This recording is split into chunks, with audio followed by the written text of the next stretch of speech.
Il-Fond Soċjali għall-Iżvilupp Nazzjonali se jagħmel tajjeb għal diskrepanzi li kien hemm fil-maratoni ġbir ta' fondi tal-Fondazzjoni Malta Community Chest Fund, id-Dar tal-Providenza u l-Caritas.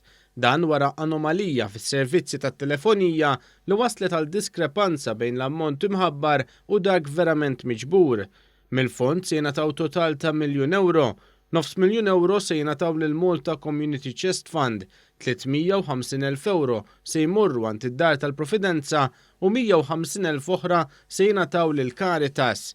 Rappreżentanti mit-tliet għaqdiet spjegaw kif dawn il-flus se jintużaw b'risq il-bżonnijiet tal-membri tagħhom. Din is-somma se tintuża biex kif konna ppjanajna nkomplu bil-ħidma tagħna hawnhekk fid-Dar tal-Providenza, imma wkoll se nagħtu bidu għal proġett importanti ta' refurbishment fi 3 flettijiet Villa Papa Giovanni.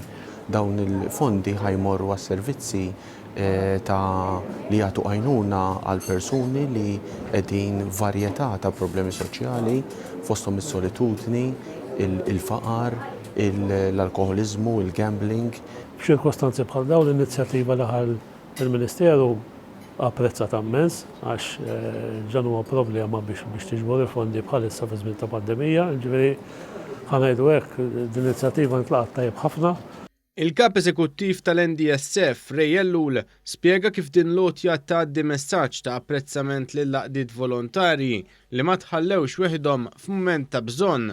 Is-Segretarju Parlamentari Alex Muscat spjega kif dan huwa investiment dirett f'aktar ġid għal Maltin u Lawċin minn dawn l-għaqdiet. Dan huwa il-metodu tagħna kif ngħidulhom grazzi ta' dak li qed tagħmlu u qed intuhom din id-donazzjoni sabiex ikomplu għaddejjin dan ix-xogħol tant siewi għas-soċjetà Maltija fil-komunità tagħna. Dan il-fond qed jgħin ukoll il-Puttino Cares fi proġett ta' €5,000,000 u lil Hospice Malta bi €8 miljuni oħra għal binja għal kura paljattiva.